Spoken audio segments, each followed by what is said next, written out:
মেয়ে মানুষের অল্প হলেও কিছু ইনকাম থাকা উচিত, কারণ আপনি একটা ছেলের ওপর পুরোপুরিভাবে সেলফ ডিপেন্ডেন্ট হয়ে থাকতে পারেন না। এটা যেমন আপনার সম্মানে বাধে, তেমনি ওই ছেলেটার জন্য এটা অনেক বড় প্রেশার। কারো ঘাড়ে উঠে বসে থাকলে সে আপনাকে বোঝা ভাববে, এটাই স্বাভাবিক। তো আমি মেয়েদেরকে রিকোয়েস্ট করবো যে আপনারা ঘরে বসে না থেকে আপনাদের হাজব্যান্ড বা বাবাদের উপর ডিপেন্ডেন্ট না হয়ে থেকে নিজেরাই কিছু করার ট্রাই করেন।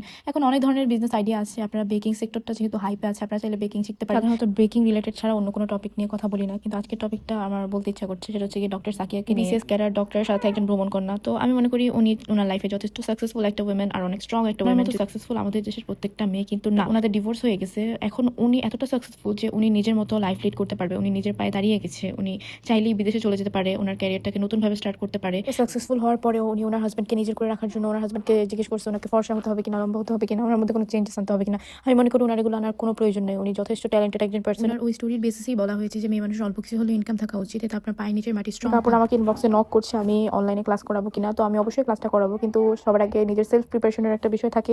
আমি প্রিপেয়ার হওয়ার পরে আপনাদেরকে পেজে জানিয়ে দিব, তখন আপনারা ক্লাস করতে পারবেন।